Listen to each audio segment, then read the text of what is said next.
Es un nuevo encuentro que realizamos desde la Cátedra de Violencia de Género, que es organizada desde la Red Local de Violencia de Género de nuestra ciudad, junto con la Secretaría de Cultura y Extensión de la Universidad. Me gustaría destacar que este espacio ha surgido como un proyecto de extensión desde la Secretaría de Cultura de la Universidad, cuyo secretario es Claudio Carucci, y junto con su equipo de colaboradores siempre nos está apoyando en la realización de este espacio. Nuestro propósito es abrir la temática de la violencia de género, de la perspectiva de género a la comunidad, poner en palabras todo esto que atraviesa la sociedad y se constituye en un fenómeno complejo, a veces difícil de comprender. Hoy tenemos una visita muy especial que se da dentro de un marco muy particular porque es una actividad coordinada con el Departamento de Humanidades y Economía de la Universidad Nacional del Sur. Está con nosotros la doctora Cristina Carrasco, a quien agradecemos que haya elegido esta ciudad para estar con nosotras y con nosotros, y que hayamos elegido también este marco que es la Cátedra Abierta de Violencia de Género, para que tenga un espacio para su disertación. Así que la red local, la Secretaría de Cultura y Extensión, está muy agradecida de tenerte con nosotros.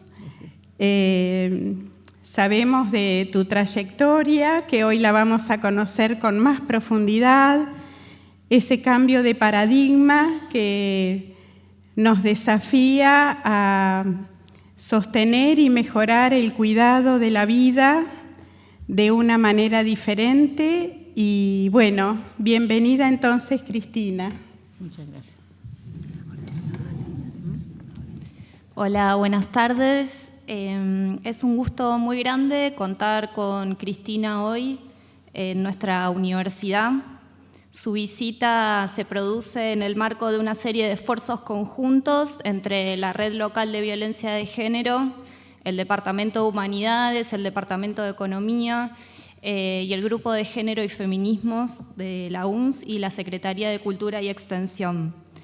En particular, en nuestra casa de estudios entiendo que existe un incremento del interés por temáticas vinculadas al género y por el análisis de diferentes procesos socioeconómicos desde una mirada sensible al género.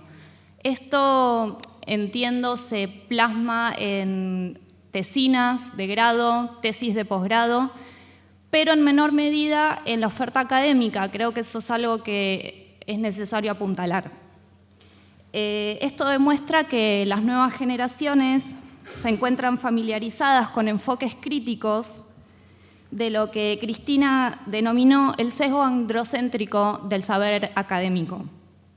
En este sentido, todo esfuerzo que pueda hacerse para poner al alcance de las y los estudiantes los herramientales teóricos y metodológicos feministas representa un avance en el logro de sociedades más reflexivas y equitativas. La economía feminista ha conformado un cuerpo teórico y metodológico que renueva las herramientas a partir de las cuales interpretar la participación de las mujeres en la actividad económica. En palabras de Cristina, se trata de un avance importante de tipo epistemológico. Por una parte, se construyen nuevas parcelas de conocimiento y por otra, se redefinen categorías y conceptos partiendo de la propia experiencia de las mujeres.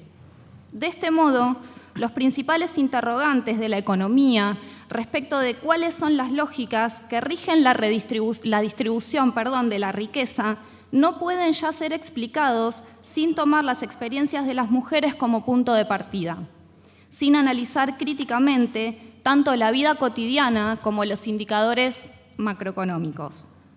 La sociología, que es la disciplina de la cual provengo, mantiene una relación también compleja con los feminismos. y ha recorrido caminos similares a los de la economía en cuanto al giro epistemológico, del cual hablaba antes, y en cuanto a la coexistencia de diferentes miradas al interior de la disciplina. Finalmente, nos encontramos frente a nuevos escenarios sociales que nos plantean tanto desafíos personales como teóricos y políticos.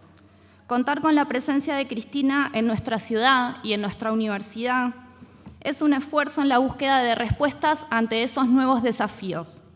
Y si de esfuerzos hablamos, la verdad es que no quisiera dejar de mencionar que Cristina llegó a nuestro país con una gripe muy fuerte y que, a pesar de eso, no suspendió ninguno de sus compromisos. Y hoy vamos a tener la posibilidad de escucharla disertar para todos nosotros y nosotras, así que muy agradecida por esta oportunidad.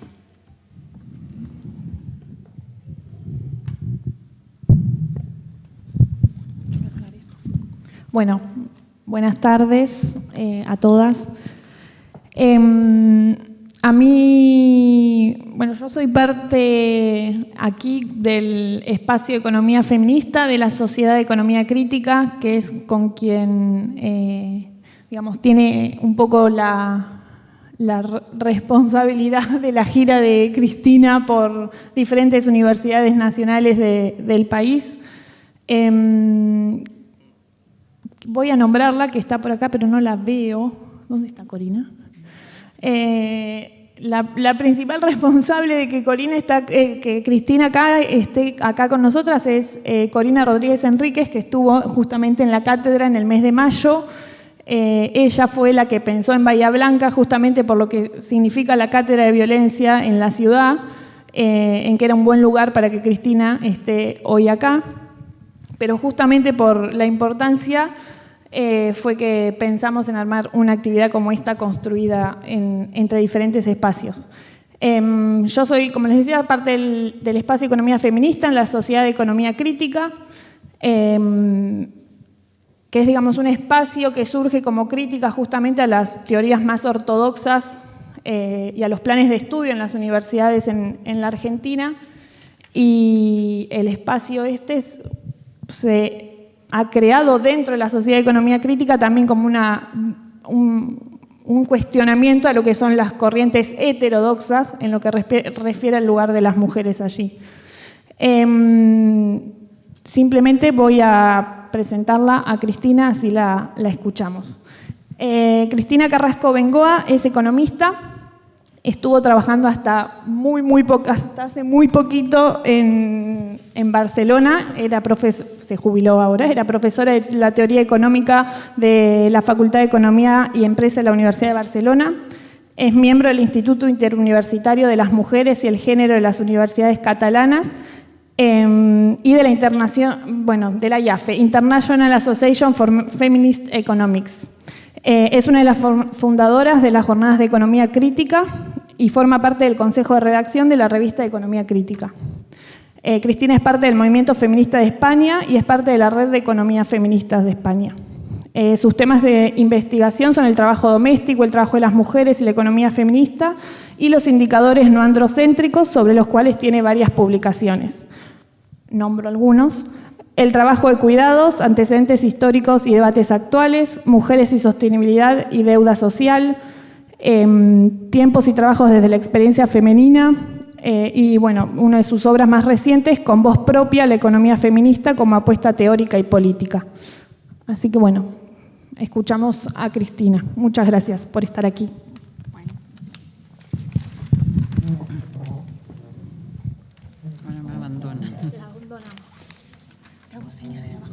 El abandono masivo.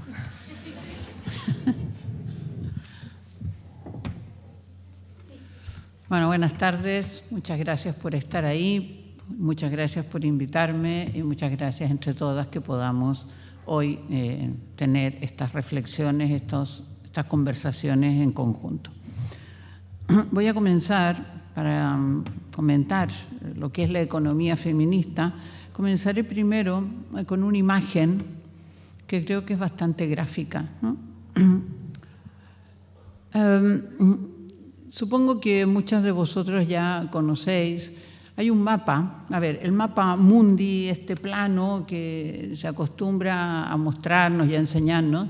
Europa está siempre en el centro, debajo está África, aquí está América del Norte, América del Sur, Asia, Oceanía y Australia siempre está aquí en esta punta, ¿no?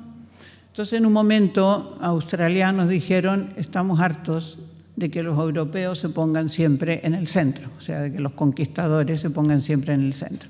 Entonces, ellos giraron el mapa, Australia quedaba aquí arriba, y lo desplazaron, entonces Australia queda en el centro, ¿no? Claro, si Australia queda en el centro, pues América del Sur queda con la punta hacia arriba, África queda con la punta hacia arriba, o sea, todo nos queda así cambiado. Entonces, cuando yo muestro ese mapa sin decir nada, alguien siempre me dice, está al revés. Claro, es lo lógico, si vemos América del Sur con la punta hacia arriba, pues lo primero que uno dice, está al revés. Y yo espero que alguien me diga, está al revés. Porque entonces uno dice, ¿cómo un mapa puede estar al revés? Porque un mapa solo está representando una bola que está por ahí, por el espacio, y todo lo que es al revés, al derecho, norte, sur, este, oeste, son convenciones nuestras. O sea, eso no existe en la realidad, ¿no? Nos lo hemos inventado para más o menos interpretar la figura, pero no está ni al revés ni al derecho. Entonces, fijaros además que si yo muestro ese mapa, a ver, en el mapa que estamos habituados a mirar, si yo digo, ¿dónde está, no sé, Bolivia? Bueno, más o menos por la mitad de América del Sur, ¿no? ¿Dónde está Senegal? Bueno, más o menos por la orilla oeste, por la mitad de África. Y más o menos tenemos una idea rápida de ir situando los países. Pero si está girado y está desplazado, y digo, a ver, ¿ahora dónde está Bolivia? Ahora no está para abajo, está para arriba, ¿no? Entonces, al principio me cuesta situarlo. ¿Qué significa esto? Fijaros que estoy hablando de una cosa tan natural como es el planeta, el globo por ahí, y nos han enseñado una sola mirada y nos parece que es la única, porque cuando ya me la cambian, digo, está al revés. O sea, aquella es la mirada del mapa mundi que hemos interiorizado y que nos parece que siempre es la única. Y aprendemos a situar las cosas bien ahí porque es la única que hemos aprendido. Imaginaros si eso pasa con algo tan natural como el planeta. Imaginaros qué puede pasar con la economía y con otras cosas, ¿no? Pero ahora vamos a hablar de la economía. Nos han enseñado una sola mirada. La economía es esto. Y nos han dicho que las políticas económicas son las únicas posibles dentro de esa economía. Claro, si algo tan simple como en la naturaleza ya nos cuesta cambiar la mirada, pues en algo como una disciplina social nos cuesta muchísimo más. Es decir, nos han enseñado que la economía es eso y nos cuesta mucho cambiarla. Y lo que vamos a hacer con la economía feminista es precisamente eso, mirarla al revés, es decir, mirar la economía desde otra perspectiva. Es decir, de entrada ya diré que la economía feminista no es la economía oficial donde agregamos mujeres, ¿no? La economía feminista es otra economía, para nosotros mucho más potente, es otra mirada de lo que tendría que ser la economía. Dicho eso, una primera idea genérica que nos va a parecer que no es una idea de economía, sino una idea general, sociopolítica, digamos, que es la idea del falso universal. O dicho de otra manera, el universal es una trampa. O sea, cuando nos hablan de que algo es universal, esto tenemos que tener mucho cuidado. ¿Qué quiero decir con esto? Fijaros que nuestras sociedades están atravesadas por una serie de ejes de desigualdad creados, ¿no? O sea, no es lo que quiero discutir, pero desigualdades de clase, desigualdades de sexo-género, desigualdades de raza-etnia, desigualdades de opción sexual, diversas desigualdades. Pero esas desigualdades no son las desigualdades, como diría, neutras. Es decir, una desigualdad neutra podría ser, a ver, los que tienen aquí chaleca blanca o los que tienen chaleco negro. Esto sería una diferencia, no es una desigualdad, porque me da lo mismo las características de las personas que tengan chaleco blanco o chaleco negro. Pero estos ejes de desigualdad que he señalado no son neutros. Es decir, dicho de manera rápida y simple, tendríamos blancos y negros, hombres, mujeres, heterosexuales, homosexuales, ricos y pobres, etc.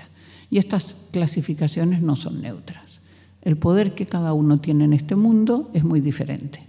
No es lo mismo ser un hombre blanco, de clase media alta, del mundo occidental, heterosexual, que ser una mujer pobre de África subsahariana, negra y, si me apuráis, lesbiana. El poder que tiene uno u otra en este mundo no tiene nada que ver, ¿no?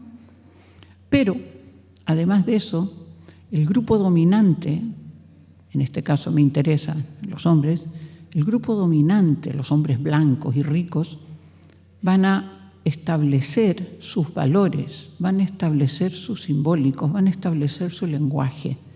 Y eso va a pasar a ser como si fuese el de toda la sociedad. Es decir, bajo ese falso universal, como si fuesen los valores de todos, desaparecen todos los restos de la población que no son ese referente, ¿no? Es como cuando estudiábamos en lógica el A y el no A. O sea, el A es el referente y todo lo que no es A es la negación de A. No es el B, el C, el D, como si fuese la diversidad, ¿no? No se acepta ahí la diversidad. Fijaros ejemplos tan clásicos como sufragio universal. La primera vez que se habló de sufragio universal fue cuando todos los hombres consiguieron el derecho a voto. Las mujeres no teníamos derecho a voto. Y se habló de sufragio universal. Era un universo masculino. Cuando a principios del siglo XX se dijo que había pleno empleo en Europa, las mujeres estábamos en un 20% en el mercado laboral. Era pleno empleo, que podría ser discutible, pero se referían a un pleno empleo masculino. O sea, pleno empleo, pero se refería a los hombres. Es decir, muchas veces el lenguaje, lo que sucede a los hombres, es el universal, ¿no? Y ya sabemos de sobra pues todo el problema que tenemos con el masculino, con las palabras, lo que significan, etcétera, etcétera, ¿no? Y aquí esto nos va a aparecer 2 o 3 veces con determinados conceptos que vamos a ir mirando. Bien, dicho esto, voy a comenzar con la idea de trabajo. Fijaros que trabajo, o el trabajar, tal como hoy diríamos trabajar, es nuestra principal actividad en el sentido, principal actividad desde que nos pusimos de pie, ¿no? También a lo mejor para los animales también, pero por tomar un límite, desde que nos pusimos de pie, tuvimos que empezar, o sea, teníamos que trabajar para poder comer, transformar la naturaleza, al principio recolectar frutos, cuidar las cavernas, cuidar a las personas, etcétera, ¿no? Todos estos trabajos ha habido que hacerlos siempre. Y por tanto hemos llegado al siglo XXI y no tenemos una buena definición de trabajo. Si yo aquí preguntara qué es trabajo, seguro que nos saldrían varias definiciones, que podríamos algunas discutir más, otras discutir menos. Entonces, una actividad tan esencial como esa debería tener una definición que todos dijéramos lo mismo, ¿no? Entonces, ¿qué ha pasado? ¿Qué ha pasado con la idea de trabajo? Claro, es un concepto que se empieza a utilizar a partir de la industrialización, ¿no? Entonces, actualmente existen una diversidad de trabajos.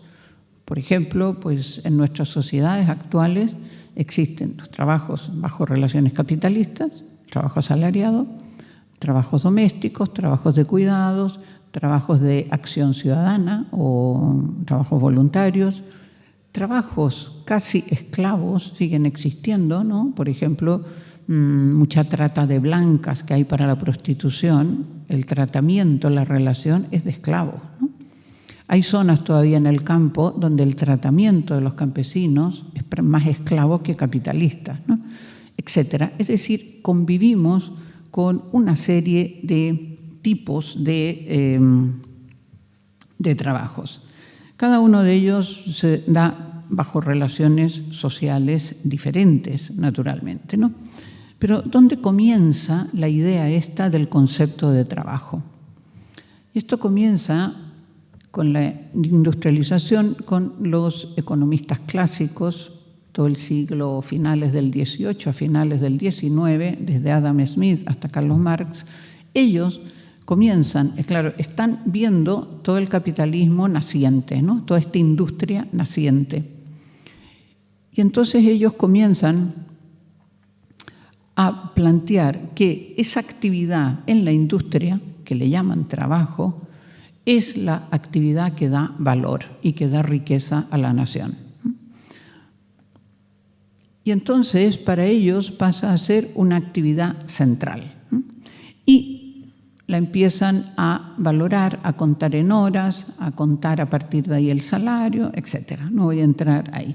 Pero ellos ya a esa actividad le llaman trabajo, a ninguna otra. Y a partir de ahí la palabra trabajo va a quedar cautiva para lo que nosotros designaríamos como empleo. Es decir, empleo asalariado, trabajo bajo relaciones capitalistas. Pero existen muchísimos más trabajos que ellos no ven.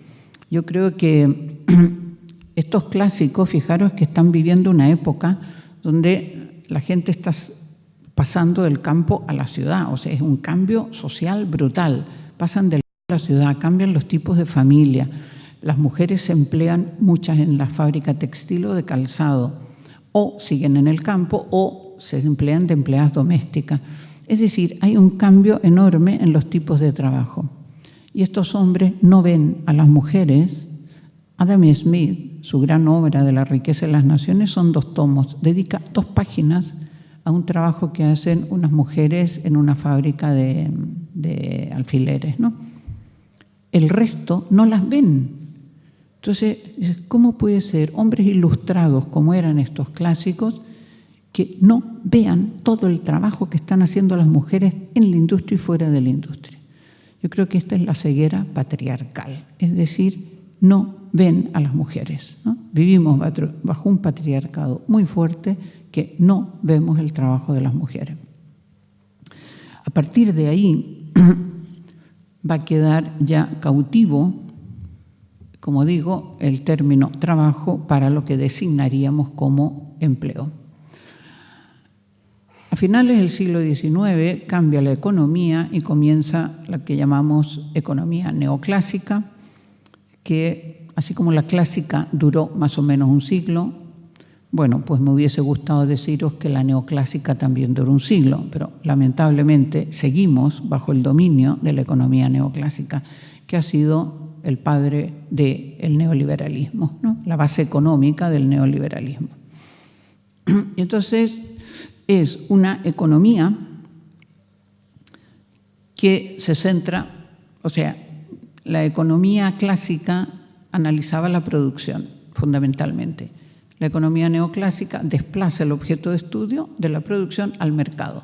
Por tanto, si ahora nos movemos en el mercado, todo lo que no pase por el mercado ya no participará de ser categoría económica. Y por tanto, todos los trabajos que no pasan por el mercado, ante los clásicos los nombraban, ahora ya quedarán absolutamente ocultos e invisibles, ¿no? Entonces, claro, el hecho de nombrar trabajo a una actividad, el empleo, que socialmente se ha asignado a los hombres, ya es algo como lo que decía antes, el falso universal, ¿no? Porque de ahí han venido toda esta famosa frase, mi madre no trabaja, etcétera, ¿no? Cuando a lo mejor esa señora está trabajando 10 o más horas en casa, ¿no? Entonces, todo esto ha venido de llamar trabajo solo a la actividad que desarrollaban fundamentalmente los hombres originalmente en la industria. Ahora bien, los trabajos en nuestra sociedad van adquiriendo valoraciones sociales distintas, por tanto, Los que no se ven, estos ya no existen, estos ya no tienen valoración nula, pero dentro de los que se hacen en el mercado también hay valoraciones diferentes que se reflejan en salarios diferentes. Y todos los trabajos que tradicionalmente hacíamos las mujeres en casa, que van saliendo al mercado, como educación, sanidad, cuidados, etcétera, se consideran trabajos de mujeres. Y los salarios en general son mucho más bajos que los trabajos que se consideran masculinos, ¿no? Es decir, esto ya se repite también en el mercado. Bien, viendo todo esto y la teoría neoclásica, cómo, digamos, no tiene ningún interés ni tiene en consideración lo que son la vida de las personas. O sea, para la teoría neoclásica, la vida de las personas es lo que ellos llaman una externalidad, un efecto secundario. En ningún caso es su objetivo fundamental, ¿no? Su objetivo fundamental es que aumente el PIB, o sea, que haya crecimiento económico, pero crecimiento económico medido en que aumente la producción, cualquiera que sea, para que haya mayores beneficios privados para determinados grupos sociales. El resto es problema de la gente, no es problema de la economía, ¿no? Para estos economistas. Bien, viendo todo esto, la economía feminista, que en ese tiempo no se llamaba economía feminista, comenzó hace años, bueno, ya en el siglo XIX, pero después, a mediados del siglo XX, comienza a hacer una crítica profunda a la economía neoclásica. También a la clásica, pero mucho más a la neoclásica. Una crítica en sus métodos, una crítica en sus conceptos, una crítica en sus perspectivas, toda la metodología, todos los conceptos muy criticados desde la economía feminista. Y a la vez que se va criticando toda esta economía, se va intentando construir otra economía. Y entonces, ¿me puedes poner el PowerPoint, por favor?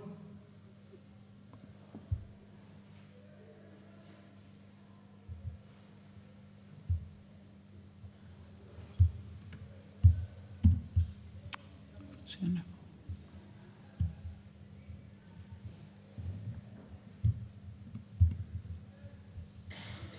Lo siento, pero no funciona. Debería aparecer aquí, ¿no?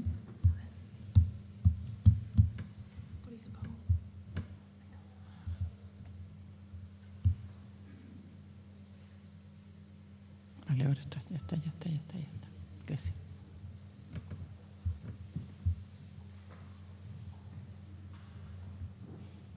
Bien. Fijaros, esto sería un esquema muy simple del circuito del trabajo en cualquier economía, la economía oficial, ¿no? Es decir, las empresas nos piden un tiempo de trabajo, actualmente cada vez más, pagan fondo de salarios. En la economía se dice estos salarios llegan a los hogares y con eso los hogares reproducen la fuerza de trabajo, ¿no? Así de simple, y volvemos al circuito. Claro, nosotros sabemos que eso no funciona así y, por tanto, lo primero que se introduce es una ruptura con esta frontera del mercado. O sea, vamos a romper la frontera del mercado y vamos a ampliar el circuito del trabajo. ¿Esto qué significa? A ver, en primer lugar, esta línea gruesa aquí que está en el centro, que separa estos dos espacios, es una línea porosa, ¿no? No es una clasificación. Es decir, aquí tendríamos que cuando los salarios llegan a los hogares, no os cuento nada nuevo, todas sabemos lo que sucede, hacemos una cantidad enorme de trabajo doméstico y de cuidados. Eso sirve para producir bienes, servicios, ya volveré sobre ello. Se reproduce toda la población, porque no solo come la fuerza de trabajo, y una parte de la población en unas determinadas edades sale al mercado laboral, ¿no? Este es el circuito completo del trabajo. ¿Por qué digo que esta línea es porosa? Porque hay, a lo largo de la historia, si los países han aumentado su nivel de renta o las familias han aumentado su nivel de renta, hay bienes o servicios que antes se producían en el hogar y que han pasado al mercado. Es decir, por ejemplo, la ropa, cada vez más compramos ropa hecha y se hace menos ropa en casa, ¿no? Pero ahora en casa yo creo que hacemos más que bienes, hacemos servicios de cuidado, servicios de limpieza, servicios, ¿no? Hacemos la comida, seguramente es el bien que todavía más fabricamos. Pero en momentos de crisis, por ejemplo, hay muchos de estos que vuelven al hogar, ¿no? Es decir, en una crisis económica, cuando disminuyen los salarios, pues en ese momento la gente necesita ahorrar, por tanto se hace más trabajo en casa, ya se compran menos cosas fuera, los niños ya no se quedan a comer en el colegio, nos llevamos un tupper al trabajo, etcétera, etcétera, ¿no? También, a ver, aquí es un esquema muy simple y por tanto no aparecen otros trabajos como trabajos más rurales o trabajos de acción ciudadana, ¿no? Es el esquema más simple de los dos trabajos. Y también hay espacios compartidos, ¿no? Por ejemplo, mujeres que trabajan desde casa en informática, en servicios diversos. Bueno, muchas veces están cuidando a las criaturas y están trabajando para el mercado, ¿no? O mujeres pobres que salen a venta ambulante y salen con la criatura debajo del brazo. Entonces están cuidando y están trabajando para el mercado. Es decir, los espacios no siempre están divididos. Bien, pero entonces veamos, esto ya en primer lugar nos permite redefinir la idea de trabajo, ¿no? Trabajo, o sea, el circuito entero es trabajo. Después, si queréis, lo hablamos, pero todavía a veces se le llama trabajo productivo a uno y trabajo reproductivo a otro. Yo no estoy de acuerdo con esa clasificación, pero voy a continuar y esto, si alguien tiene interés, después lo podemos discutir. A ver, esta producción de bienes y servicios que se hace aquí. Esta producción de bienes y servicios nunca ha ido al Producto Interior Bruto. Si queremos que vaya o no, también lo podemos discutir, pero no ha ido. Pero el Producto Interior Bruto se define como la producción de un país durante un año. Eso es falso, porque la producción, si a mí me dicen la producción bajo relaciones capitalistas durante un año, digo, de acuerdo. Pero la producción no, porque en casa hemos producido un montón y eso no se ha contado. Fijaros que hubo un economista, Pigou, por los años 30, cuando se empezaron a hacer los estudios de las cuentas nacionales, que él, yo creo que se dio cuenta perfectamente de lo que estaba pasando. Y dijo, aquí hay una paradoja, porque si un cocinero prepara un plato de comida en un restaurante, eso se cuenta en las cuentas nacionales. En cambio, si el mismo plato de comida lo prepara una mujer en casa, eso no cuenta en las cuentas nacionales. Dice, esto es ridículo, porque en el fondo el país ha producido un plato de comida, bajo relaciones distintas, pero ha producido un plato de comida. Y entonces el hombre, yo creo que lo veía muy claro y dijo, claro, es que si lo contamos así, la forma más simple de que caiga la renta nacional en un país es que todos los hombres solteros se casen con su empleada doméstica. Porque mientras es empleada doméstica y le hace el trabajo, como le paga un salario, eso va a la renta nacional. Si se casa con ella, ella hará el mismo trabajo, pero como ya no le pagará un salario, habrá caído la renta nacional, ¿no? Esto a veces se conoce como la broma de Pigou, pero Pigou no lo dijo como una broma. El hombre yo creo que lo veía, claro, que ahí se estaba cometiendo un error gordísimo. Pero al final, él mismo, que era un discípulo del gran Marshall, que era el ideólogo de todo esto, dijo, bueno, pero vamos a continuar con la definición de Marshall, etc. Y hasta el día de hoy, las cuentas nacionales no incluyen todo esto que estamos contando. A veces se hace una cosa al lado, pegada, pero bueno, es igual, no se cuenta, no entra en el PIB actualmente. Ahora, lo más importante de todo esto, bueno, todo es importante, pero hay una cosa muy importante que yo creo que fue en los años 70, cuando se planteó todo este debate del trabajo doméstico, que fue un punto de inflexión en nuestra construcción de la economía feminista. ¿Por qué? Claro, el tema es el siguiente. La economía dice que nos pagan salarios de subsistencia. Siempre se ha hablado de la idea de salario de subsistencia. Yo digo que esa idea es falsa también.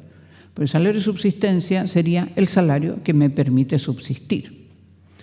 Y si queremos que la población continúe, al menos en estado estacionario, cada persona adulta tiene que dejar a uno o a una en este mundo, ¿no? Entonces, 2 se reproducen a 2 o 1 se reproduce a 1 para que la sociedad continúe. Claro, si yo tengo que dejar a 1, entonces significa que si yo trabajo 40 o 48 horas en el mercado, recibo un salario y con ese salario yo tendría que poder vivir con mi criatura, sin hacer nada más, porque es de subsistencia, ya me permite subsistir. Es decir, llego a casa, me cruzo de brazos y con el salario puedo pagar que me compren, que me cocinen, que me laven, que me limpien la casa, que me cuiden la criatura, etc. Claro, rápidamente podemos pensar qué salario tendríamos que ganar todas y todos para todos llegar a casa y cruzarnos de brazos, ¿no? Todas, no solo las clases medias, todas y todos. Claro, la empresa no puede pagar esos salarios, con lo cual es falso que nos dan salario de subsistencia. ¿Qué nos dan? Nos dan un salario que llega al hogar, hacemos una cantidad enorme de trabajo y con eso se reproduce el hogar, la población y sale la fuerza de trabajo. Con lo cual, fijaros que estamos dando aquí una fuerza de trabajo reproducida con todo un trabajo que no se está pagando. Con lo cual, una fuerza de trabajo muy barata para el sistema capitalista, que si tuviera que pagar toda su reproducción, no tendría posibilidades. Por tanto, una parte importante del beneficio capitalista viene de que tiene una fuerza de trabajo a coste muy bajo porque se la entregamos hecha desde los hogares. El salario influye, pero también la cantidad enorme de trabajo doméstico que reproduce esa fuerza de trabajo. Por lo tanto, ¿por qué esto se ha mantenido oculto? Fijaros que lo que se mantiene oculto no es que no se haga trabajo. Yo creo que hoy, aunque sea por pudor, cualquier persona que lo pregunte, oye, ¿en tu casa se hace trabajo? Me dirá que sí. Lo que no sabrá decirme es la relación directa que tiene ese trabajo en casa para reproducir fuerza de trabajo que va a ir a la empresa y que la empresa, por tanto, le va a poder pagar un salario muy bajo, ¿no? Esta relación en este circuito del trabajo es el que no es visible actualmente. Y eso le permite a la empresa, pues, expropiarnos, ¿no? Una cantidad enorme de trabajo, donde el patriarcado ha contribuido enormemente, porque el patriarcado religioso, sobre todo, ha dicho, claro, que lo hacemos todo por amor, ¿no? Entonces, como somos tan buenas madres, tan buenas esposas, tan buenas jefas de familia, lo hacemos todo por amor, y como lo hacemos todo por amor, pues nosotros no cobramos porque lo hacemos, porque cómo voy a cobrar por cuidar a mi hijo, etcétera, etcétera, etcétera, ¿no? Y así con esta trampa seguimos haciéndolo. Es verdad que también lo hacemos por amor, o sea, porque queremos a la gente, pero yo supongo que los hombres también quieren a sus hijos, ¿no? Entonces, es una trampa hacia las mujeres, ¿no?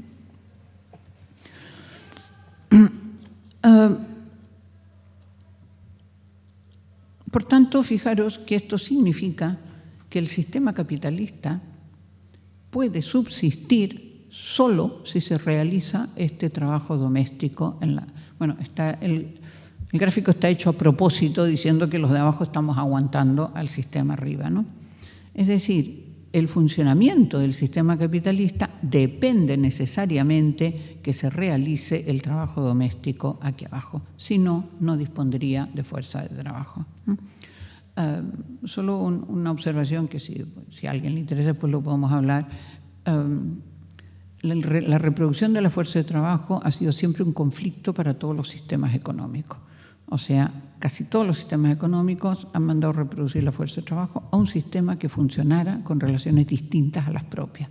En este caso, el sistema bajo relaciones capitalistas no tiene posibilidad de reproducir la fuerza de trabajo y entonces la manda a los hogares donde funcionamos con reciprocidades, afectos, etcétera, ¿no? Imaginaros en las facultades de económicas, si hay gente aquí de economía, siempre se nos dice que la mejor forma de asignar los recursos es el mercado, ¿no? Entonces podríamos preguntarnos, oye, si es la mejor forma de asignar los recursos, ¿por qué dentro del hogar no funcionamos con leyes de mercado? Si el mercado funciona tan bien, pues dejemos que el hogar dentro funcione con leyes de mercado. ¿Eso qué quiere decir?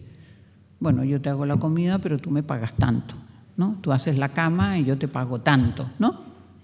Vamos a intercambiar aquí por leyes de mercado. Claro, ¿qué pasaría?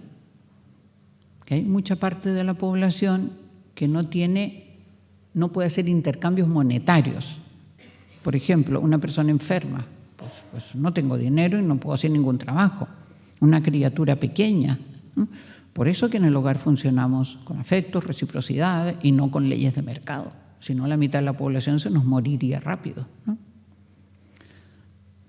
Bien, este esquema también me permite visualizar fácilmente lo que llamamos la pobreza específica de las mujeres, ¿no? Es decir, en el sistema que vivimos es necesario, sobre todo en las zonas urbanas, es necesario el dinero. A lo mejor todavía hay zonas rurales donde la gente puede vivir, ¿no?, de la autosubsistencia de lo que produce. Es difícil, pero en las zonas urbanas seguro que no. Necesitamos dinero. La mayor parte, salario, ¿no? Y entonces, quien tiene un salario va a poder tener un mejor consumo. Claro, si los hombres tienen básicamente asignado el trabajo de mercado, van a tener siempre más salarios o mayores salarios que nosotras. Nosotras nos vamos a incorporar a este mercado siempre con algunas dificultades, a veces con retiros de media jornada cuando los niños son pequeños, etcétera, etcétera, todos los problemas que conocemos. Eso hace que seamos más pobres en el tiempo y más pobres en la edad de la jubilación, ¿no? Entonces, la pobreza específica de las mujeres viene que dedicamos mucho más tiempo y energías a este trabajo que no da dinero y eso nos empobrece en este sistema que funciona con dinero. También, mirando este esquema, podríamos discutir lo que se conoce como políticas de igualdad. No quiero entrar a discutir ninguna en particular, porque esto depende a veces de cada país, cómo se hacen, o cómo se constituyen, o cómo se elaboran e implementan, ¿no? Pero lo que quiero decir es que, en general, cuando se miden resultados de políticas de igualdad, ¿qué indicadores se usan?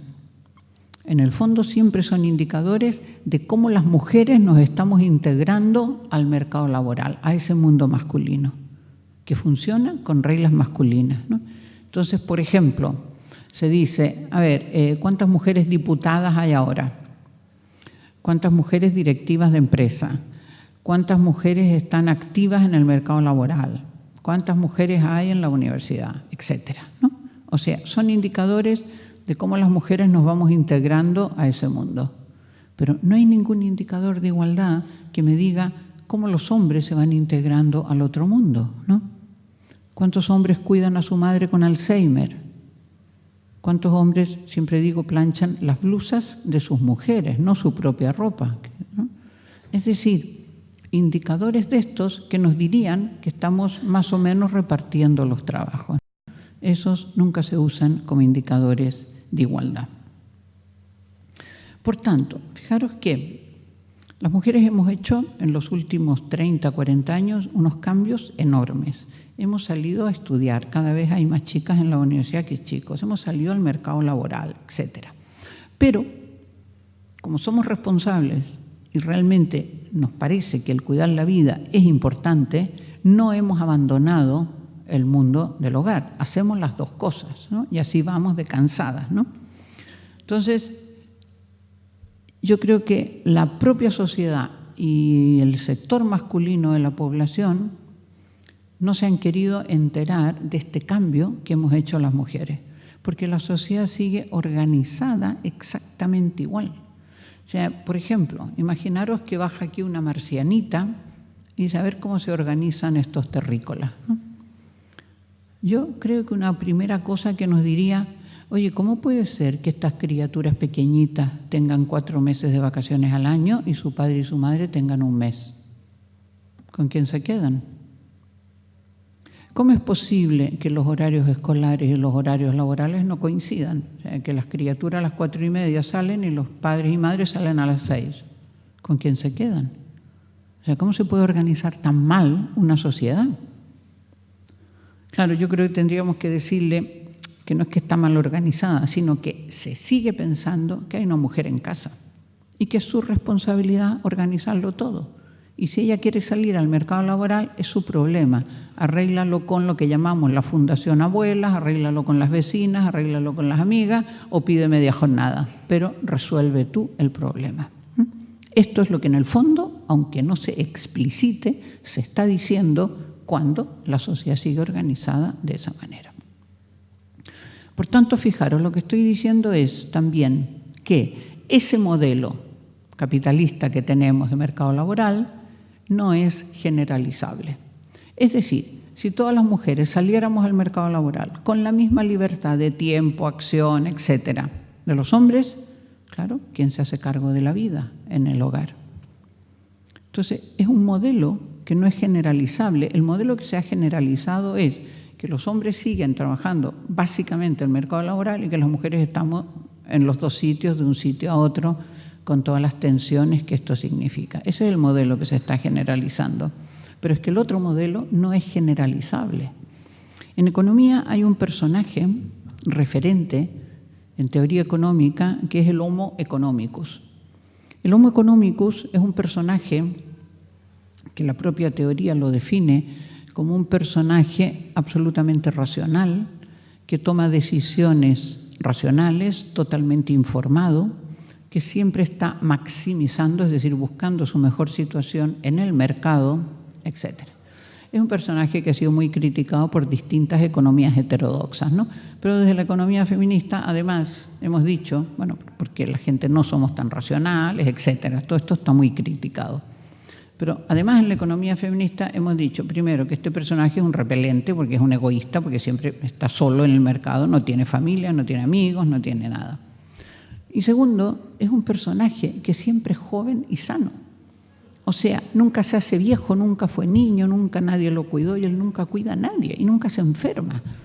Claro, este personaje no representa no solo a ninguna mujer, a ningún hombre, ¿no? Pero el daño que hace eso es que nuestros estudiantes, cuando ya están más o menos en tercer año de economía, muchos ya se creen homos económicos, ¿no? Y actúan como homos económicos. Lo que quería decir era que así como el sistema capitalista depende de que se realice este trabajo, ese personaje que solo actúa aquí puede actuar aquí porque hay alguien aquí, una fémina cuidadora, que lo cuida a él, que le cuida a sus hijos, que le cuida a los abuelos, etcétera, etcétera. Si no, ese homo economicus no podría existir, ¿no? Por lo tanto, a nivel individual o a nivel de todo el sistema, estamos permitiendo que esto funcione. Bien, aquí después también decimos relaciones de afecto, salud, bienestar. La salud está en general bastante estudiado, con diferencias por países, pero tampoco tantas, que alrededor del 20% de los cuidados en salud se hacen en instituciones sanitarias. El resto se hace desde los hogares. Es decir, ¿cuántas veces tenemos una gripe, tenemos una neumonía, tenemos un montón de enfermedades que no vamos al hospital? Nos atiende el médico, nos vamos a casa y ahí alguien te cuida, ¿no? Cada vez más te operan, y es verdad que la tecnología médica ha mejorado mucho, te operan y te dicen, bueno, pues en 3 días para casa, 15 días de reposo. Y bueno, ¿y esto? ¿Quién te cuida, no?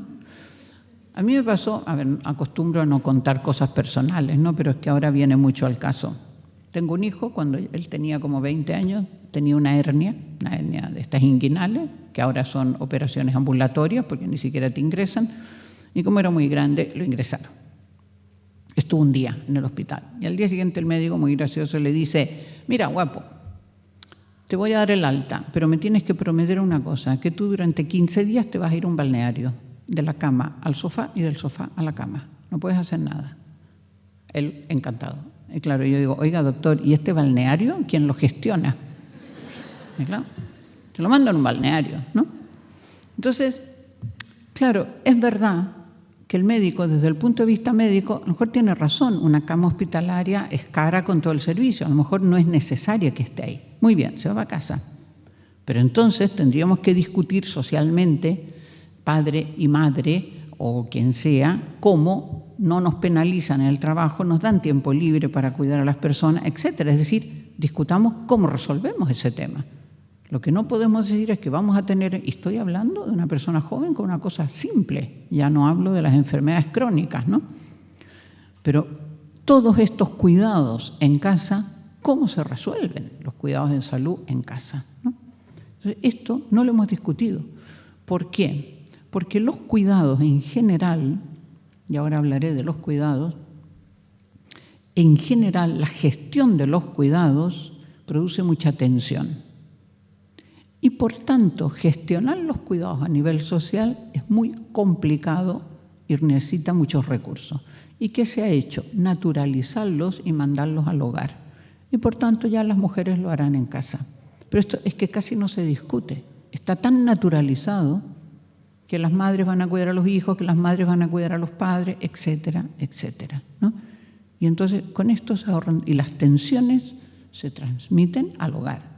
Y lo que más crea tensiones en el hogar son los trabajos domésticos y de cuidados, sobre todo los de cuidados porque requieren mucha más energía, ¿no? Entonces, la segunda idea fue descubrir, claro, la economía feminista no es como la economía oficial, que es solamente racional.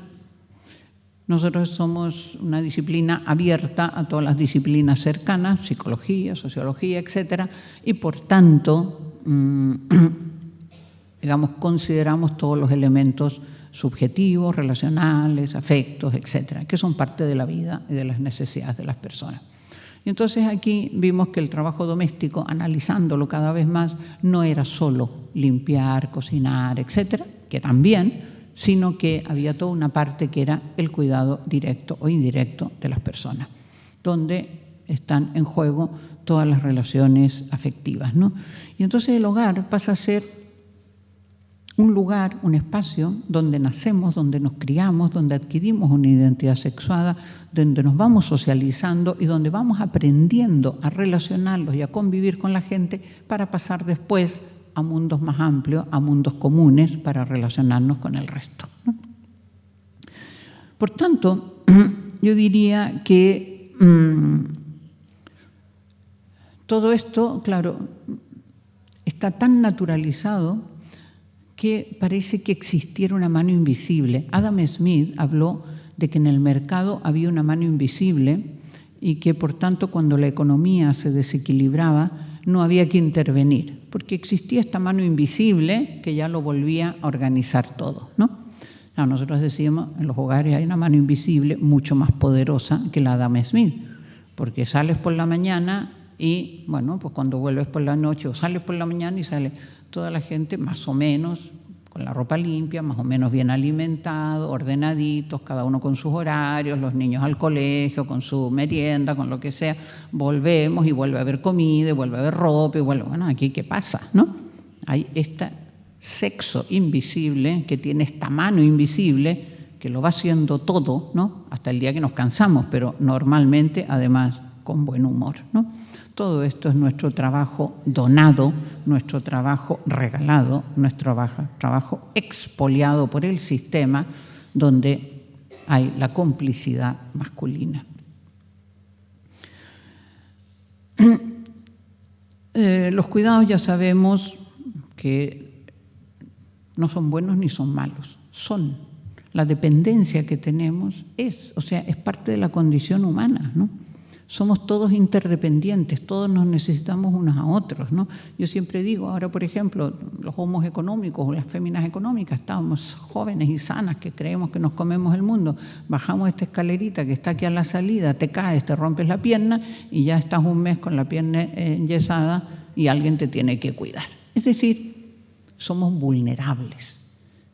Y son también vulnerables psicológicamente. Los adolescentes son muy vulnerables psicológicamente. Todos los que hemos tenido hijos adolescentes sabemos la energía que requiere criar a un hijo, sobre todo en la adolescencia, las demandas que hace, ¿no? Entonces, todo esto sencillamente somos así en nuestra condición humana, como la vida y la muerte, pues somos dependientes y necesitamos cuidados, ¿no? Entonces, yo creo que los cuidados son un derecho a recibirlos y un deber de participar socialmente en los cuidados. Voy a leer una cita de Martha Nussbaum. Dice: solo en sociedades donde los trabajos de cuidados no estén determinados por sexo, género, raza o cualquier otra categoría social, solo entonces puede tener sentido el ideal de justicia o igualdad social. Es decir, todo este trabajo doméstico y de cuidados siempre se ha dejado en manos de grupos de población que la sociedad considera inferiores. Si estamos entre hombres y mujeres, las mujeres. Si estamos entre blancos y negros o indios, los negros. Si estamos, ¿no?, entre ricos y pobres, los pobres, ¿no? Bueno, y de hecho el fenómeno que se ha dado en Europa, que cuando empezó a ha habido un envejecimiento demográfico muy fuerte, que ahora está empezando en todas partes, pero cuando se dio este envejecimiento demográfico, España llegó a tener tasa de fecundidad 1. O sea, la fecundidad, para que sea reposición, es 2,1, ¿no? El 0,1 por mortalidad infantil y juvenil. Entonces, 2 se reproducen a 2, pero llegó a ser 1, con lo cual nuestra pirámide poblacional es un hongo, ¿no? Y claro, los cuidados, ¿quién cuida a los mayores? ¿Quién cuida a los mayores? ¿Qué pasa? Nosotros pensamos, bueno, ahora aquí, a ver qué pasa. Esto va a crear aquí una crisis, sí, una crisis, pero que se resolvió contratando mujeres pobres de países más pobres, ¿no? O sea, no somos capaces como sociedad de cuidar a nuestra población, que eso me parece grave.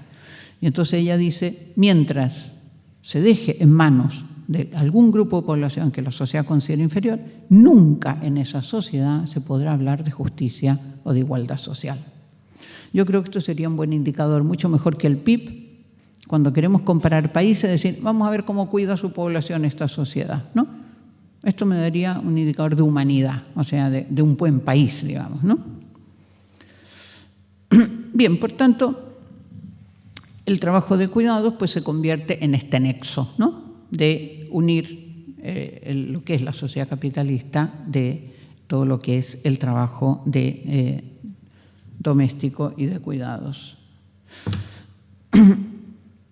Entonces, la tercera idea así importante de la economía feminista fue pensar, claro, todas las economías, clásica y neoclásica, se han centrado en el mercado, ¿no?, la parte de arriba.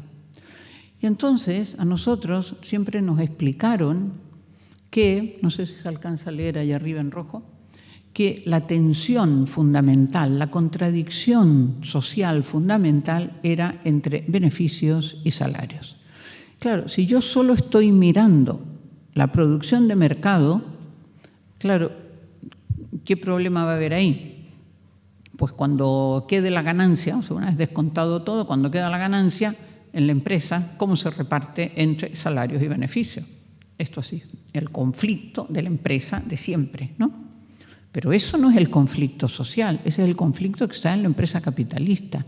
Pero si yo rompo esa frontera del mercado y miro el mundo completo, entonces tengo que el problema no es solo el salario, sino las condiciones de vida de las personas, una vida digna, una vida decente, como queramos llamarles, ¿no?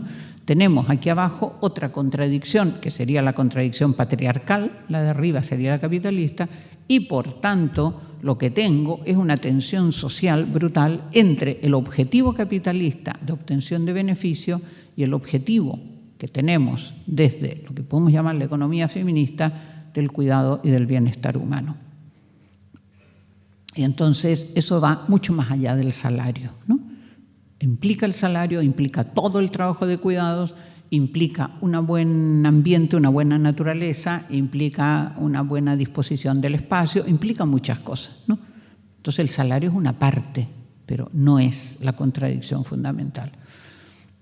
Por tanto, aquí, cuando tenemos esta tensión social, digo, los objetivos son tan distintos, el objetivo del capitalismo, y que la economía lo recoge, es tan distinto al objetivo que planteamos, ¿no?, desde la economía feminista, que esto, cuando se habla de políticas de conciliación, también son una trampa. Esto no se concilia. O sea, Otra cosa es que a mí me digan, pues mira, cuando la gente tenga un bebé, pues ahora en vez de 3 meses de permiso va a tener 4 meses o 5 meses. Digo, pues estupendo, ¿no? O sea, mejor tener 5 meses que tener 3, mejor. Pero con eso no vamos al fondo del problema, el problema va a seguir igual, ¿no?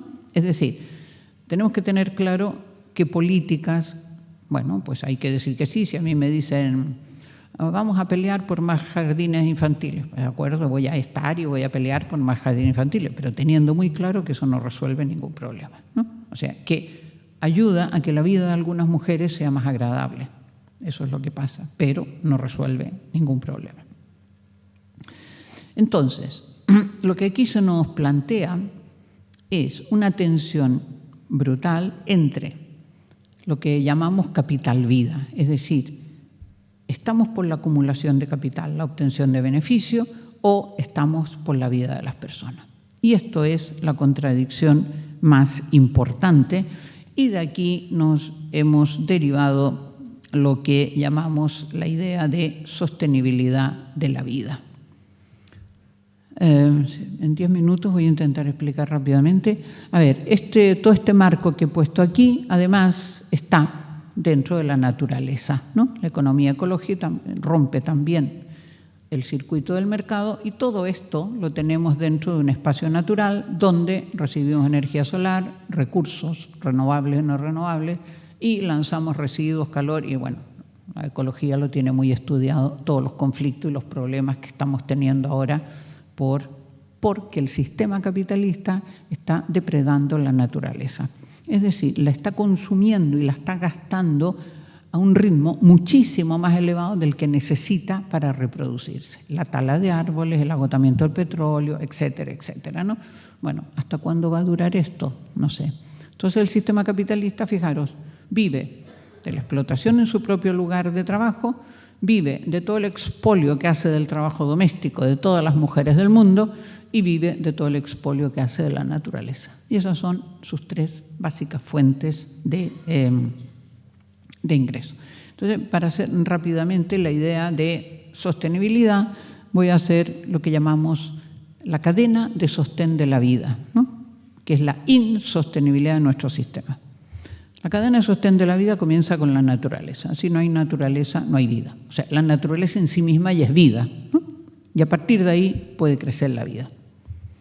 Y la vida, una vez que está, hay que cuidarla. Y esto es lo que ya comentaba de la economía del cuidado, ¿no? La vida hay que cuidarla, desde los más orígenes, y los que más necesitamos cuidado somos los humanos, ¿no? A partir de ahí podríamos decir las comunidades. O sea, la vida hay que cuidarla, y después, como somos personas sociales, pues nos reunimos en comunidades de todo tipo. Trabajos voluntarios, hogares, grupos familiares, escuelas, lo que sea, redes, ¿no? Y todo esto ha ido cambiando naturalmente a lo largo de la historia. Pero fijaros que estos 3 eslabones que tengo aquí han existido siempre. O sea, desde que las personas, digamos así, somos personas, necesitamos de la naturaleza, nació la vida, cuidamos la vida y trabajábamos o en grupos nómades o en economías rurales, lo que fuera, comunidades. Esto ha existido siempre. Y así hemos vivido siglos y siglos y siglos. Hace 5 siglos nacieron los estados. Estados que surgieron y que gracias a que surgieron pudo nacer el sistema capitalista. Los estados aquí cumplen una función represora, o sea, una función reguladora, pone una serie de reglas, y una función represora. No siempre es la fuerza bruta, si es necesaria sí, pero si no, prefieren legitimarse. Legitimarse es decir, hacernos creer que vivimos en el mejor de los mundos posible y por tanto no intentes cambiarlo, ¿no? Es decir, todo ya está hecho, esto está naturalizado, esto funciona así, las mujeres en casa, etcétera, etcétera. Esta es la manera de funcionar y por tanto no te muevas mucho porque si no puedes salir penalizada.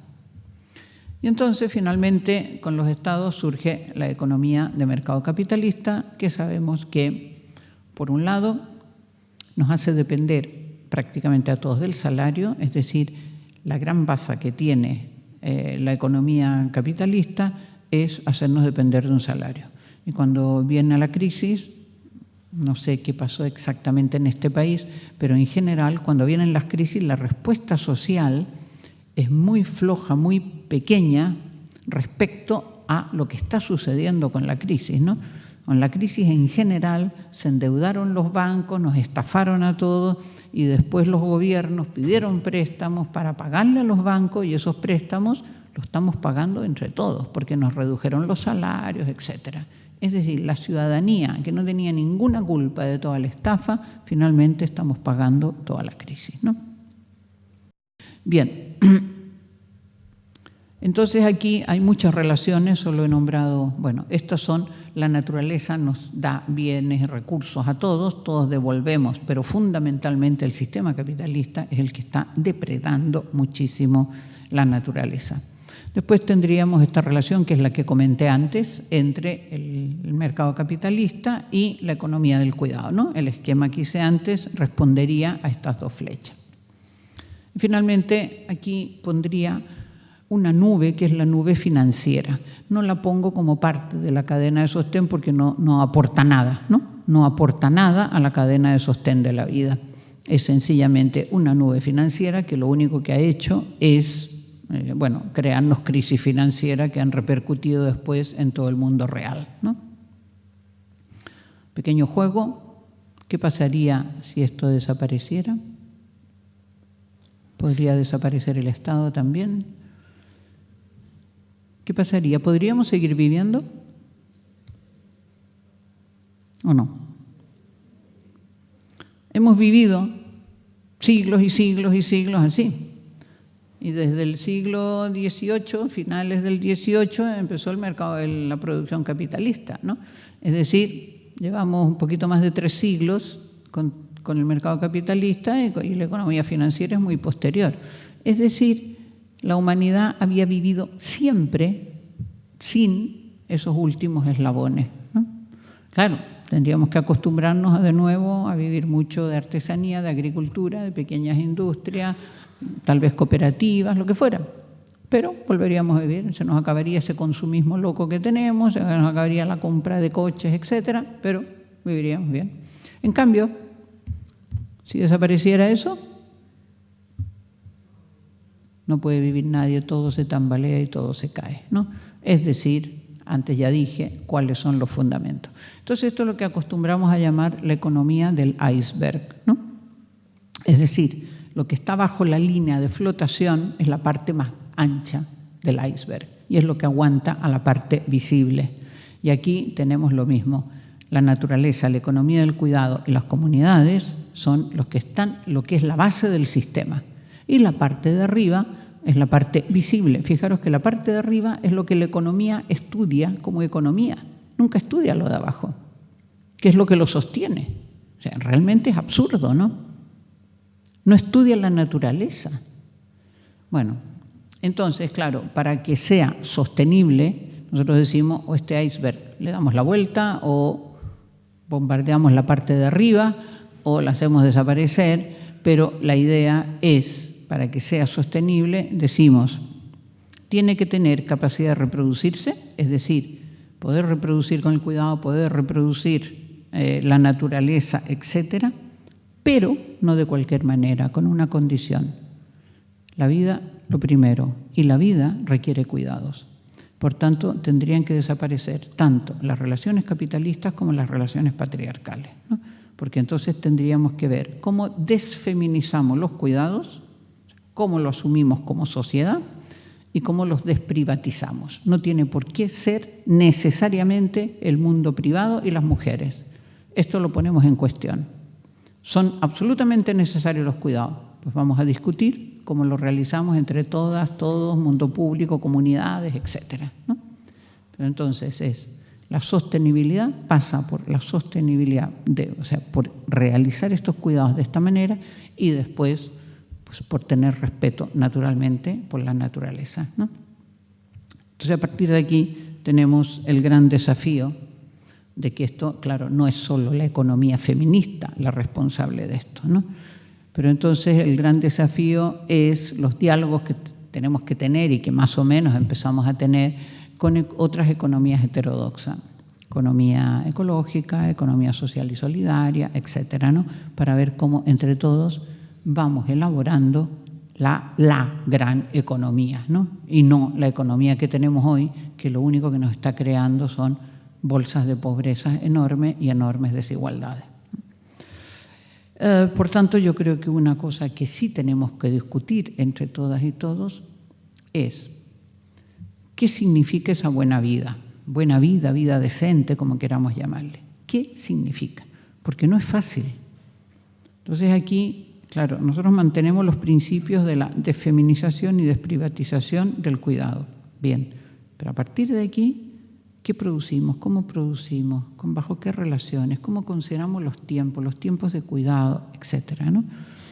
Yo creo que un buen ejercicio es pensar a nivel personal y con la gente que uno tiene alrededor, etcétera, cómo considero yo la vida que tengo y qué haría para que esto fuera una buena vida. Y esa vida, ¿es generalizable o no? Porque claro, la idea es que sea generalizable para toda la población mundial, ¿no? O sea, no voy a decir, yo quiero una gran casa con piscina, no, eso no puede ser, ¿no?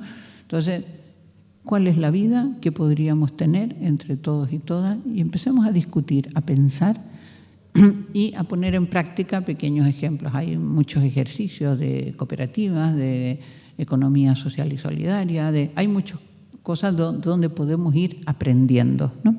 Pero yo creo que es muy importante discutirlo porque si yo digo, estamos por la vida, aquí en este espacio, ¿estamos por la vida o por la acumulación de capital? Creo que todos diríamos por la vida. Muy bien, ¿eso qué significa? Y aquí entraríamos en la gran complejidad, ¿no? Pero es algo absolutamente necesario de que realicemos entre todas y todos si queremos poder tener otro mundo posible. Muchas gracias.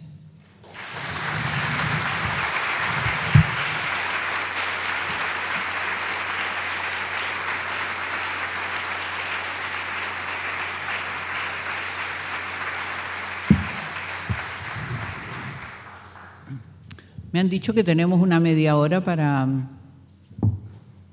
conversar, para preguntar, para debatir, para comentar o lo que queráis. ¿Preguntas?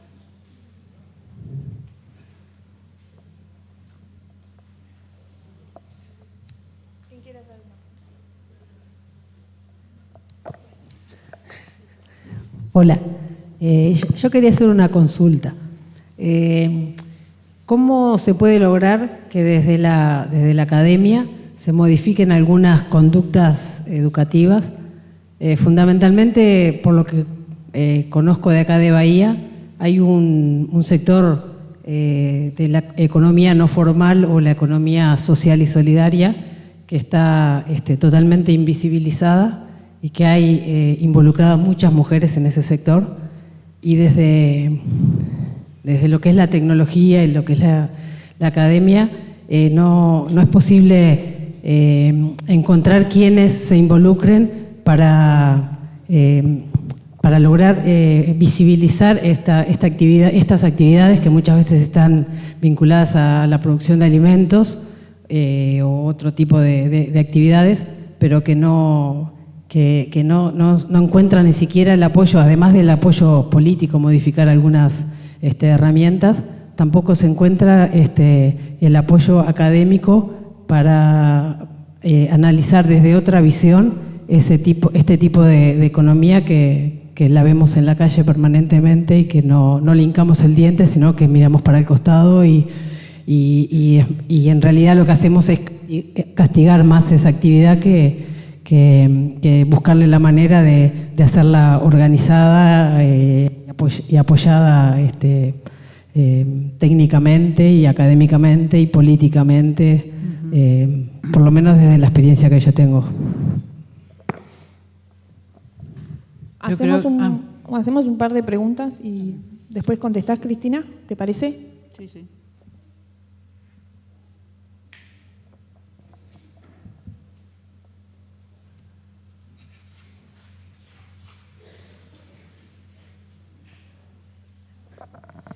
Sí, hola.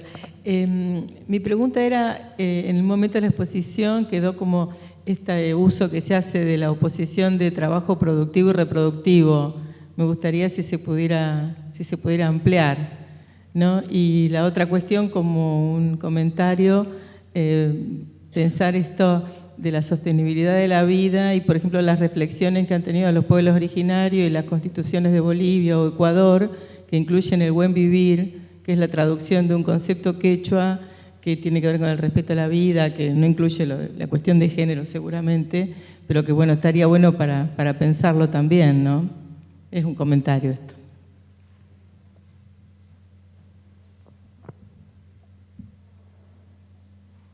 ¿Alguien más?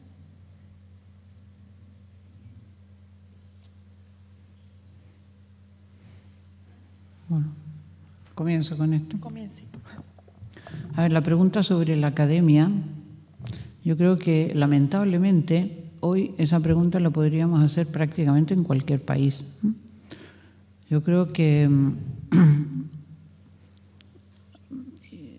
no me atrevo a decir universal, pero de los países que conozco está sucediendo en todas partes que las universidades en general, unas antes, otras después, se están convirtiendo, o las están convirtiendo, en casi te diría, no sé, por llamarlo de alguna manera, institutos técnicos. Es decir, no son lo que se pensaba originalmente, que una universidad era un lugar donde se venía a pensar, donde se enseñaba a pensar, a leer, a discutir, ¿no? Esto cada vez sucede menos. Entonces se dan, en general, pues se dan las recetas, ¿no? Y en economía creo que es una de las facultades donde más sucede, porque es donde más interesa que la gente no piense.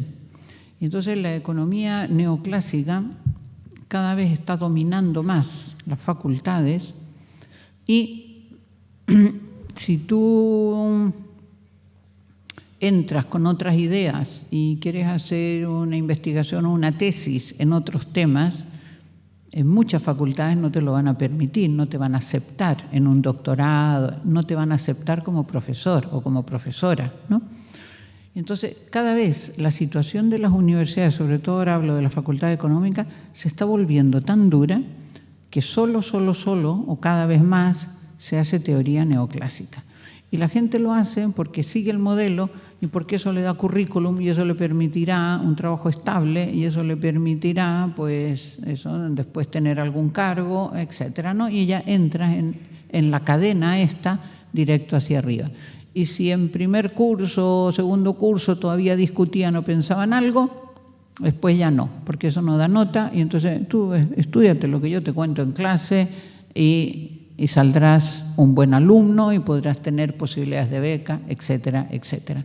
Y esto está sucediendo, lamentablemente, en prácticamente todas las facultades de economía, ¿no? Entonces no se enseña en ningún momento, o sea, por ejemplo, criticar la teoría neoclásica, esto no lo hace nadie, ¿no? Nosotras, y esto lo he conversado con otras compañeras, que vamos consiguiendo alguna asignatura optativa en las carreras de economía, cuando tenemos alumnos que están en cuarto así y les enseñamos todo lo que pensamos en economía feminista, te miran y te dicen, ¿y cómo nadie nunca me ha dicho nada de esto en 4 años que llevo en esta facultad, ¿no? Entonces, realmente las facultades están en una situación bastante lamentable en ese sentido, ¿no? Y eso significa, pues, que la gente que está en la academia, que quiera involucrarse o con otro tipo de economías, será muy escasa, muy poca, ¿no? Entonces, no digo que no haya, ¿no? Pero es poca. Y esta gente pues son las que están en las redes de economía crítica, montando jornadas, haciendo revistas alternativas, etcétera, ¿no? O sea, intentando buscar o creando espacios alternativos, pero claro, no es fácil, no tienes ninguna facilidades, no tienes recursos. Entonces, a partir de ahí, yo también pienso, por ejemplo, economía feminista ha crecido mucho fuera de la academia. O sea, porque yo creo que estamos planteando cosas que, sobre todo la gente joven, que busca algunas alternativas políticas y que la política oficial ya no les convence nada, y entonces busca alternativas diferentes y lo que se está discutiendo en economía feminista, pues les parece algo interesante, ¿no? Y entonces se apunta muchísima gente que no vienen de economía, tampoco importa, a esto que se propone desde la economía feminista, ¿no? Y es un fenómeno que está sucediendo en todas partes. Y entonces, sí que es verdad que a veces es importante que haya gente que haya estudiado economía, ¿no? Porque si no te cuentan el cuento. Pero también se puede hacer todo esto fuera de la academia, ¿no? Es decir, yo creo que tenemos que acostumbrarnos a que muchas de las cosas alternativas, como el desarrollo de economía social solidaria, determinadas cooperativas, centros más ecologistas, etcétera, a lo mejor no va a haber nadie en la academia, o va a haber muy poca gente en la academia involucrado, y será así. O sea, a lo mejor tenemos que ir creciendo fundamentalmente fuera de la academia, ¿no? La academia es lo que es y tienen el sartén por el mango, ¿no? Es decir, lo están convirtiendo en lo que quieren hacerlo, es decir, que la gente no piense mucho. Por tanto, la poca gente que hay, pues hará lo que pueda, ¿no? Pero cada vez habrá menos gente dispuesta a discutir la economía oficial, ¿no? Lo de productivo y reproductivo. A ver, Carol Pateman, una feminista importante, filósofa, a mediados del siglo XX o los años 60, por ahí, escribió un artículo muy potente que hablaba de las dicotomías, ¿no? Las dicotomías, sobre todo, ella comenzaba por la dicotomía público-privado, ¿no? La dicotomía público-privado, ella lo que planteaba que las dicotomías eran falsas y que el feminismo no tenía que caer en las dicotomías porque siempre las dicotomías representaban poder de una de las dos partes, ¿no? Entonces siempre se hacía la analogía esta público-privado, razón, sentimiento, cultura, naturaleza, masculino, femenino, ¿no? Como que eran las características, estas dicotomías siempre eran las características, unas de lo femenino y otras de lo masculino. Pero en estas dicotomías lo que se asignaba como masculino era lo que tenía valor y reconocimiento social, ¿no? Entonces decía, no tenemos que caer en estas dicotomías porque en el fondo son falsas, ¿no? Porque lo que quieren es siempre que una de ellas tenga poder.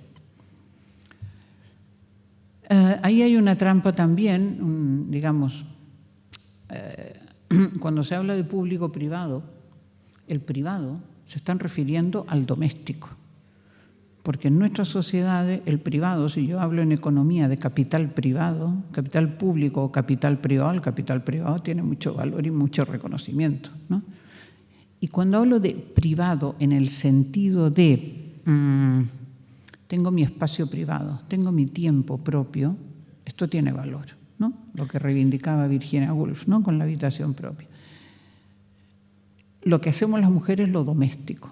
Esto no tiene valor, porque lo doméstico es estar al servicio de, no es me retiro yo a mi espacio privado, no, estoy siempre al servicio de los demás.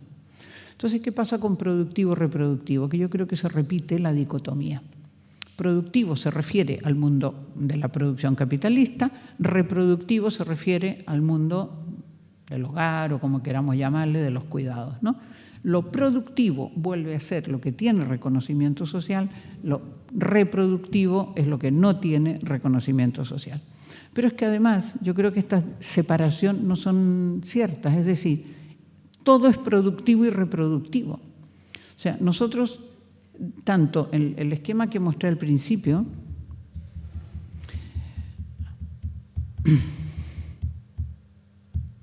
este esquema, o sea, el trabajo es uno solo, el circuito del trabajo, bajo relaciones distintas en determinados momentos, pero funciona como un solo circuito. Entonces, producir, ¿dónde se produce? Se produce en casa también. En casa también es productivo. Yo produzco comida, produzco servicios, produzco muchas cosas que también se producen en el mercado, ¿no? En el mercado también se reproduce. O sea, por ejemplo, si yo digo, esta botella de agua la produjo una fábrica, ¿no? Que requirió una serie de elementos, de inputs para producirla. bueno, va a volver a juntar los inputs y la va a reproducir. O sea, producir y volver a producir es reproducir. Con lo cual, producimos y reproducimos en todos los espacios.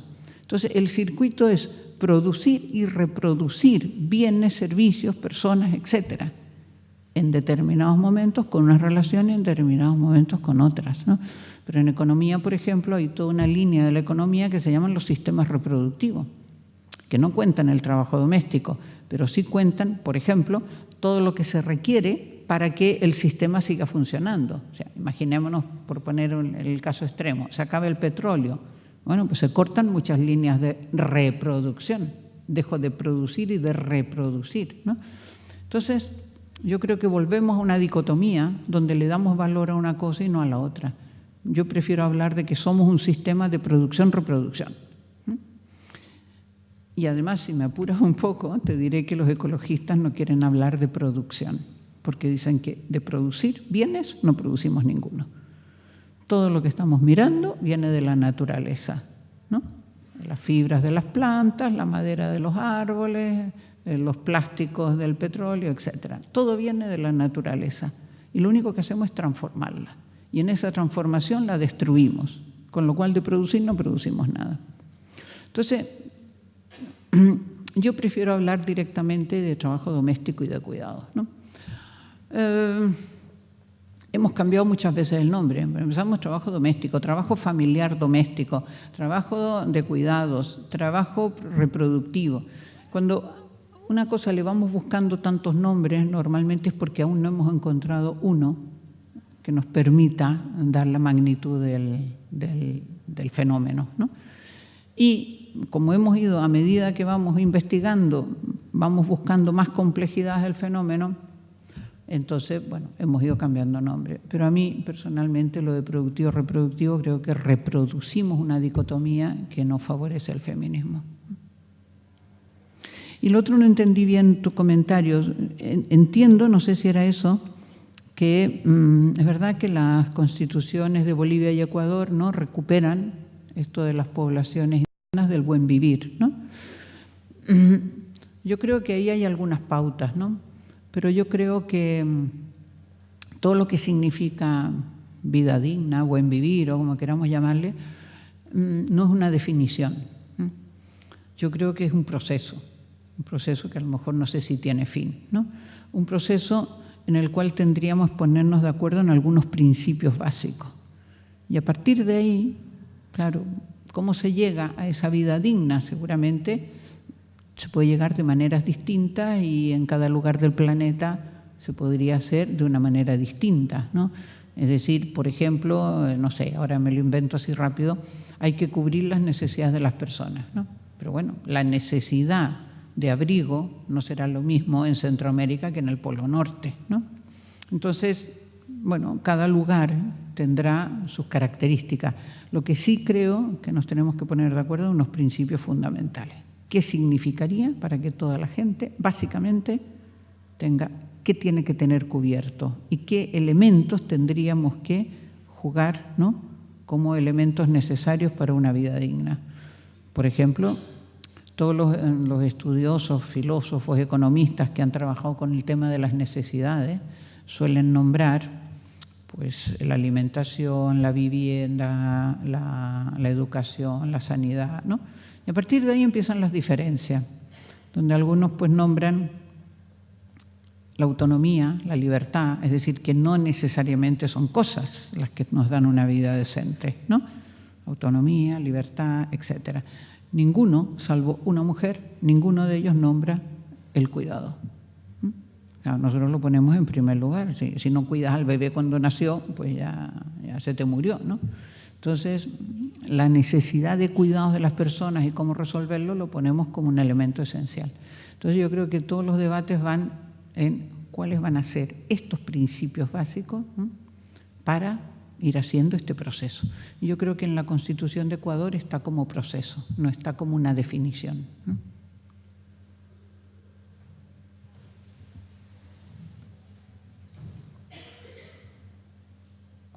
Hola. ¿Hay alguna otra pregunta cortita? Nos quedan unos minutitos. Bueno, si no, antes de terminar...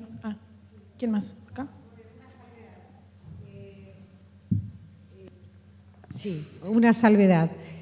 Cuando usted al principio se refirió sobre trata de blancas, en realidad es trata de personas con fines de explotación sexual.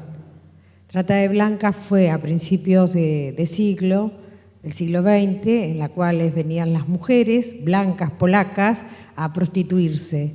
La República Argentina tiene a partir del año 2006, si no me equivoco, tiene una ley que después fue reformulada, pero se habla expresamente de trata de personas con fines de explotación sexual y a su vez también con fines de explotación laboral. Eso es por un lado.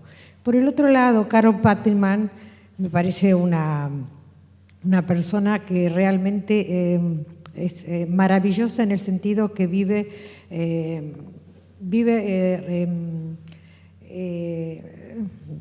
de alguna manera nos da debate permanentemente a las personas con una visión feminista, porque si bien ella habla de estas dicotomías que usted muy bien las tomó, ella también habla, y tomando de otros autores, cuando hablamos de mundo reproductivo, cómo se consideraba la mujer útero. Desde ese lugar, Ana María González, también una psicoanalista argentina, habla del trabajo reproductivo, no solo el trabajo reproductivo, sino del lugar que la mujer tiene en el ámbito doméstico como mera hembra reproductora, subordinada, por supuesto, a esta mirada hegemónica, patriarcal y androcéntrica. A ver, en relación a lo primero, aquí pido disculpas porque es un sesgo eurocéntrico mío, ¿no? Es decir, en Europa se sigue hablando hoy de trata de blancas porque son las mujeres blancas del este que se las trae prácticamente, bueno, engañadas como esclavas, ¿no?, hacia la Europa más occidental, ¿no? Y se habla de la trata de blancas de las mujeres del este. Entonces, esto es un sesgo eurocéntrico de que allá se le sigue llamando de esta manera. Y con respecto al otro, sí, yo creo que es un debate que sigue estando presente, ¿no? O sea, ¿qué quiere decir reproductivo? ¿A qué nos estamos refiriendo, no? Porque también, bueno, el hogar es el lugar de la reproducción, pero también de la producción, ¿no? O sea, también es un lugar de producción. Entonces, cuando se dice, por ejemplo, cuando se habla de en el mundo público se produce y en el hogar se reproduce, es por quitarle ese valor de la producción. A lo mejor no lo tiene, pero en el mundo que vivimos lo tiene, ¿no? Y entonces decir, pues que en casa también producimos, también es un espacio de reproducción, pero también de producción. Yo creo que aquí hay, no sé, creo que es un tema de, como muchos, ¿no?, de conceptos y sobre todo de términos, de terminología, que no me juego por ninguno, o sea que puedo estar de acuerdo con distintas interpretaciones, ¿no?, pero que no... sigo pensando que no son claras, ¿no? O sea que muchas autoras tratan de manera diferente, ¿no?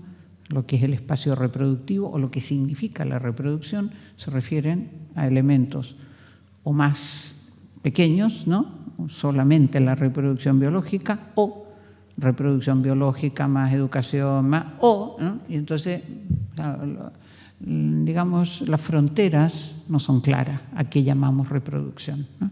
Y esto, pues, las autoras lo utilizan de manera diferente, ¿no? Últimas dos preguntitas tenemos acá.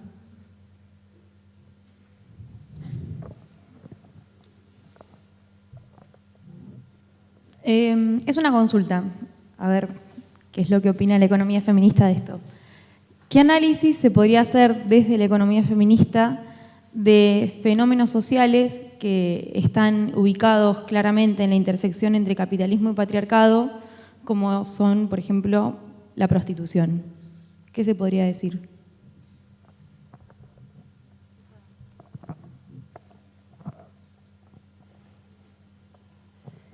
Sí, en relación a lo que vos opinabas hablando del sistema capitalista, me interesaría saber tu visión con respecto a procesos en diferentes países de estados anticapitalistas.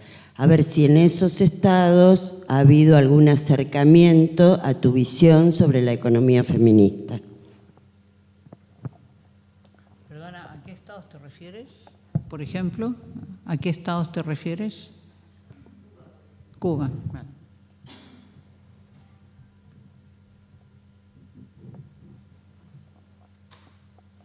¿Ya está?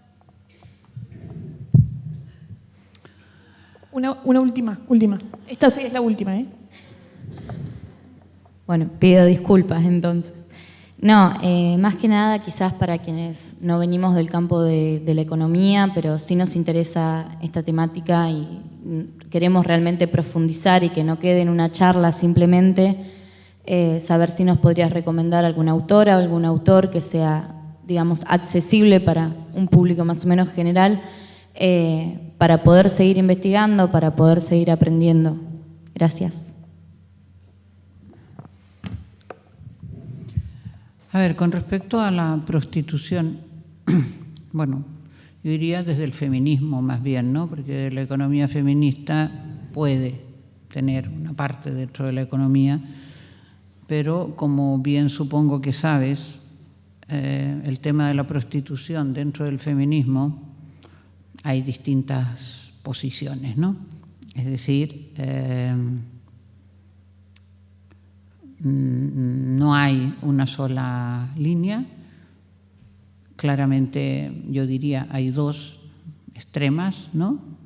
La abolición y la mantención. Personalmente, si me preguntas personalmente, bueno, desde la economía es un negocio maravilloso para los que lo llevan, ¿no? O sea, es un aprovechamiento brutal del cuerpo de las mujeres. Yo creo que la prostitución, como definición, por decirlo así, en abstracto, es como el ala más dura del patriarcado. Es la utilización del cuerpo de las mujeres de la forma más brutal, ¿no? Ahora bien, dicho eso, hay una realidad. No conozco la de este país, pero supongo que son semejantes en todos los países.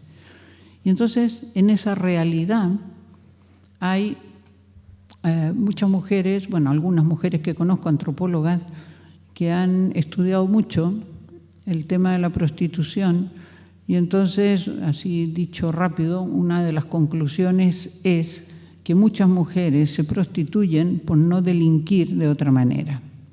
Es decir, en las cárceles hay muchísimos más hombres que mujeres y muchos hombres que han delinquido básicamente por no tener dinero, ¿no? Y por no tener plata y tener que buscarla de alguna manera y delinquen. Entonces, las mujeres, cuando tienen que alimentar a sus criaturas, pues en vez de delinquir, que creen que pueden acabar en la cárcel, su estrategia de supervivencia optan por la prostitución. Entonces, una vez dicho eso, la realidad es esa. Entonces yo creo que hay que plantearse el tema a corto y a medio o largo plazo. Es decir, si a corto plazo tengo esa realidad, yo creo que ahí a las mujeres que están ya ejerciendo la prostitución, si no se les da otra alternativa, como mínimo hay que darle todos los derechos laborales, o sea, vigilar que tengan todos los derechos laborales y que lo hagan en condiciones que a lo mejor pueden ser cooperativas entre ellas o como sea, ¿no?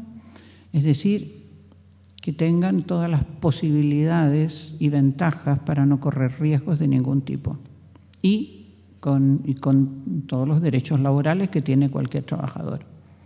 Ahora, a medio o largo plazo, creo que hay que ir creando todas las condiciones para que todas las mujeres tengan otras posibilidades de estrategias de subsistencia y no se vean obligadas a la prostitución. Si existen todas esas otras estrategias de subsistencia y para que no se vean obligadas a la prostitución, si alguien quiere elegirla, yo no soy psicóloga, no tengo idea qué fenómenos podrían haber ahí, pero si alguien la quiere elegir, yo no soy nadie para decirle prohibirla, ¿no? Lo que sí, tengo que dar todos los medios para que nadie se sienta obligada a ejercerla. Esta sería, y además, como te digo, es de la economía, para los que la están manejando, es un negocio fabuloso. Se calcula, pero es muy difícil calcularlo. Yo creo que lo hacen un poco al ojo. En los países europeos calculan que el PIB podría subir, ¿no?, 3 o 4 puntos si se contara la prostitución, ¿no? No tengo ni idea si este dato puede ser cierto, ¿no?, porque no sé, nunca han dicho cómo se puede calcular, ¿no?, porque como en gran parte es ilegal y por tanto toda la trata está como de esclavas, y entonces no tengo ni idea cuál podría ser la magnitud, ¿no?, pero se mueve mucho dinero ahí, ¿no?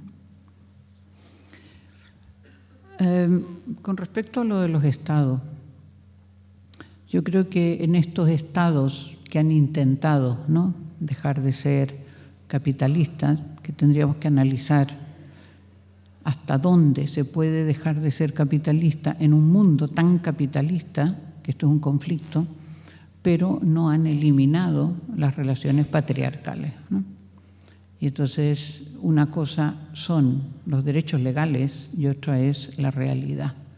O sea, las mujeres, las propias mujeres cubanas te dicen, sí, claro, los salarios iguales, esto, lo otro, o sea, por ley, ¿no?, tenemos las mismas leyes, pero la realidad es absolutamente diferente, ¿no? Y el machismo que hay, por ejemplo, en Cuba es bastante fuerte, ¿no? Y entonces, bueno, pues las relaciones patriarcales siguen ahí y los estados no son capitalistas en el sentido habitual, pero sus economías han llegado a tener elementos capitalistas porque si no, no podían subsistir, ¿no? Pero yo creo que lo más importante para lo que a nosotros nos interesa es que ese cambio legal no afecta o no ha afectado a las relaciones patriarcales, al menos en los estados que conocemos, ¿no? Y respecto a la bibliografía, yo creo que podemos comentar con las compañeras aquí y no sé, ¿tendréis alguna forma de hacerla llegar o algo así, no?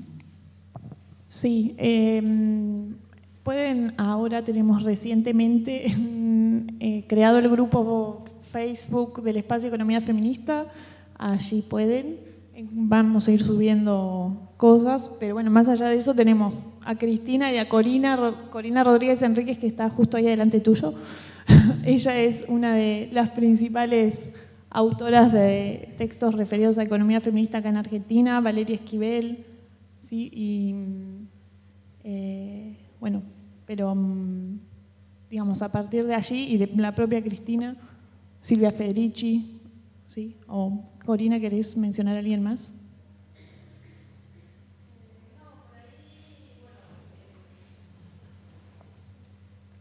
Perdón, y buenas noches. Hay por ahí algunos sitios de internet que tienen muchos recursos que pueden explorar. El recientemente creado Facebook del Espacio Feminista de la Sociedad de Economía Crítica seguramente va a servir para eso.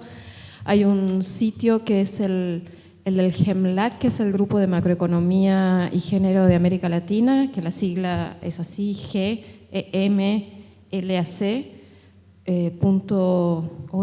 creo que era el sitio.org, pero si googleas GEMLAC seguramente encontrase la página y ahí hay muchos recursos colgados.